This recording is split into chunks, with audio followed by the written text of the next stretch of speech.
Bonjour à toutes et à tous et bienvenue avec nous ce mardi 20 février, ensemble sur Grand Littoral TV, pour tout voir et tout savoir de l'actualité et du jour, l'info près de chez vous. On démarre bien sûr, vous le savez, avec les prévisions météo. C'est encore une journée nuageuse et humide qui s'annonce partout dans la région.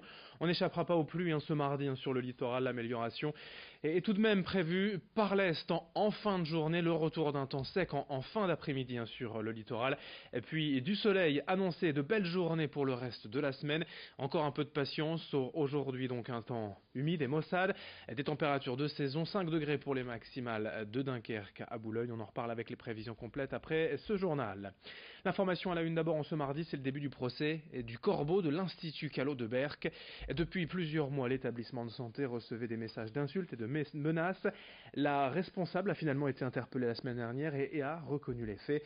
Cette femme aurait subi une rupture douloureuse quelques mois avant d'entamer ces messages, a précisé hier au tribunal de Boulogne son avocate, maître Marie-Alice Fasquelle-Leonetti. Cette rupture aurait apparemment marqué l'accusé, déjà par une importante perte de poids et par sa décision donc de passer à l'acte. Hier, devant le tribunal correctionnel de Boulogne, la défense a requis une expertise psychologique, ce qui va être fait avant la reprise du procès prévu le 17 mai prochain. Explication avec l'avocate de cette femme, donc de l'accusé, au micro de Corentin Escaillé. Je crois qu'il faut lui laisser le temps de réaliser tout ce qui s'est passé. Ça a été très rapide. Elle a été interpellée jeudi en fin de journée et nous sommes à peine lundi. Il s'est passé beaucoup de choses en très peu de temps.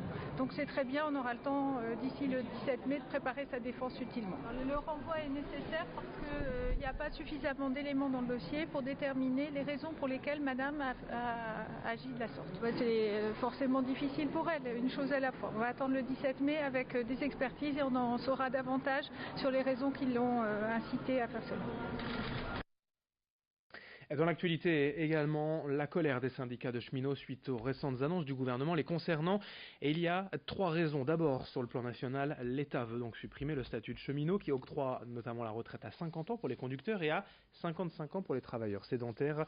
Cette réforme serait vécue comme un drame pour la SNCF qui ne veut même pas en entendre parler. Autre revendication dans la région, le président des Hauts-de-France, Xavier Bertrand, veut donc ouvrir les lignes ferroviaires à la concurrence, ce qui n'arrangerait rien selon la CGT, ce serait même pire pour le syndicat. Enfin, au niveau local, la CGT dénonce la suppression de postes de guichetiers dans les gares.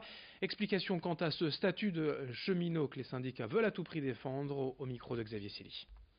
Si vous préférez, regardez, on tombe en plus en plein dans cette problématique. Aujourd'hui, je suis secrétaire d'un CHSCT et ce même CHSCT, on a voté une expertise par rapport à une réorganisation qui, pour nous, auront des conséquences graves sur la sécurité des circulations. Je pense que dans une entreprise privée, quelqu'un un représentant du personnel qui irait alerter, parce qu'on parle beaucoup de lanceurs d'alerte aussi aujourd'hui, qui alerterait sur des problématiques en lien avec la sécurité des voyageurs quand même, parce que quand on parle de la sécurité des trains, on parle de la sécurité des voyageurs transportés.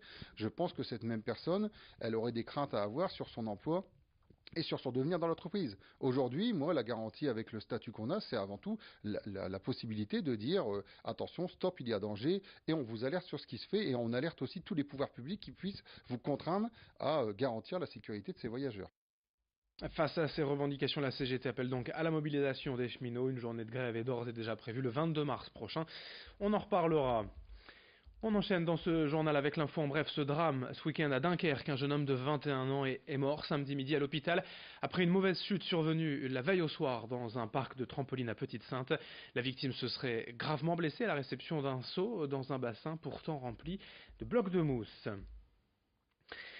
Daily Jobs, le forum emploi des métiers du numérique, se déroule demain à Eura Technologie à Lille de 14h à 19h. Une quarantaine de startups seront présentes pour proposer des emplois ou des stages. Une réelle opportunité de mettre un pied dans ces entreprises florissantes du numérique. C'est demain Daily Jobs, demain après-midi à Eura Technologie.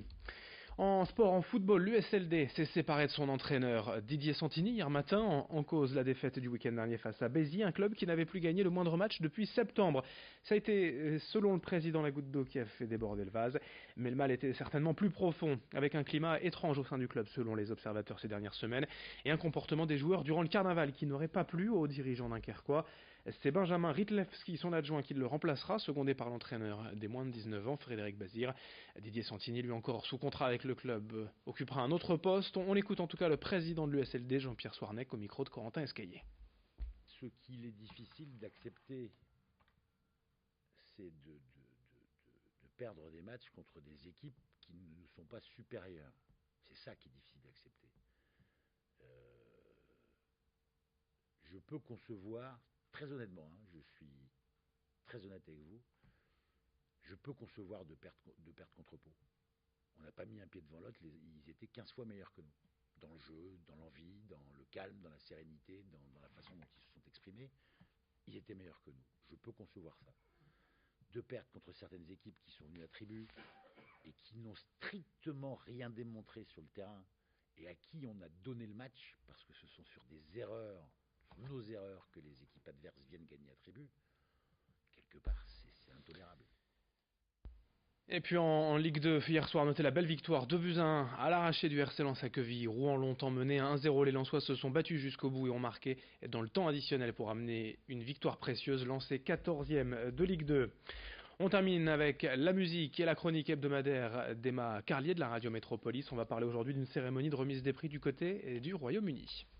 Cette semaine, on parle des Brit Awards. Ça se passe mercredi soir à Londres. C'est l'équivalent des victoires de la musique en Angleterre. Et on attend tout le gratin de la musique britannique. Sur scène, il y aura notamment Rita Ora, Ed Sheeran, Dua Lipa et même l'américain Justin Timberlake. Côté prix, elle survole les nominations dans 5 catégories. C'est la jeune londonienne Dua Lipa. Elle est nommée notamment pour l'artiste féminine de l'année, l'album de l'année et la chanson de l'année pour New Rules. On écoute ça. One, don't pick up the phone. You know he's only calling 'cause he's drunk and alone. Two, don't let him in. You have to kick him out again. Three, don't be his friend. You know you're gonna wake up in his bed in the morning. And if you're under him, you ain't getting over him. I got no rules, I count 'em.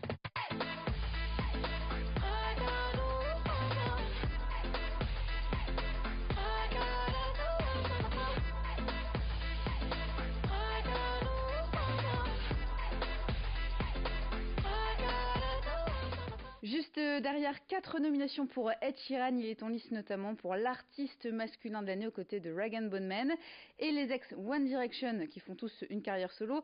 Zayn Malik, Liam Payne ou encore Harry Styles, eux sont en compétition pour le clip de l'année, notamment avec Calvin Harris également pour Fields ou encore Clean Bandit pour Symphony. La remise des prix, c'est mercredi soir. Très rapidement, les horaires des marées aujourd'hui à Calais 84, le coefficient marée haute à 15h07, marée basse 22h25 ce soir. On a été complet sur l'actualité du littoral. Dans un instant, vos prévisions météo. Très belle journée à toutes et à tous ensemble avec nous sur Grand Littoral.